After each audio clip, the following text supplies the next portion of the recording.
We're out here today to shoot down that drone. Okay, so this isn't your typical target practice. All right, hold. Boom. But these guys actually have a pretty good excuse for firing guns out in the middle of the desert. Today we're testing a handful of drone defensive products to see how well they work. Just put this in your shoulder. This is Francis Brown. He's a managing partner at the cybersecurity consultancy Bishop Fox, where he and his team look for new ways to defend against digital threats, and occasionally physical flying ones too. These days, they're researching ways to defend against the growing problem of flying bots that can represent everything from a nuisance to a serious danger.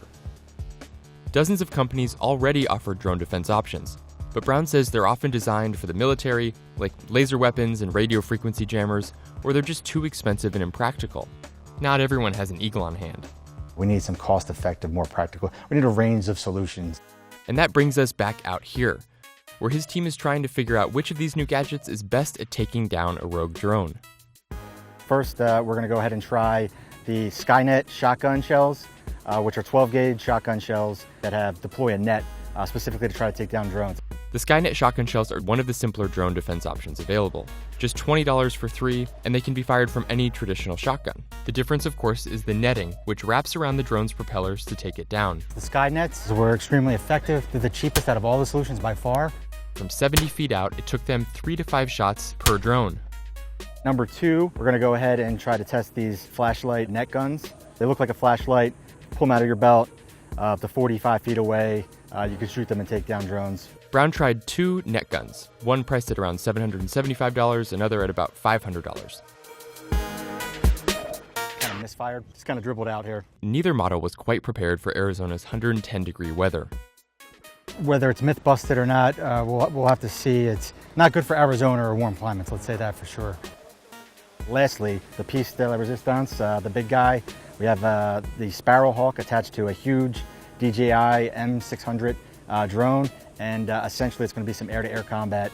It's going to try to go catch up to the danger drone with a really big net and swoop it up to try to capture the drone. The Sparrow Hawk system is by far the most expensive option Brown tested. The drone and the net system together come close to around $11,000. We were able to take down a drone pretty quickly and fast, so I think it's definitely a good option. Very expensive option, but not for corporate security, something like that. Despite the failure of the net guns in the Arizona heat, Brown says he was surprised at how well the anti-drone tools worked. I'd say the surprise of the day was probably the shotgun shells. I expected that they would do well, but not nearly as well as they did. They were super effective and the cheapest out of all of the products that we tested today. But that doesn't mean they're meant for everyone.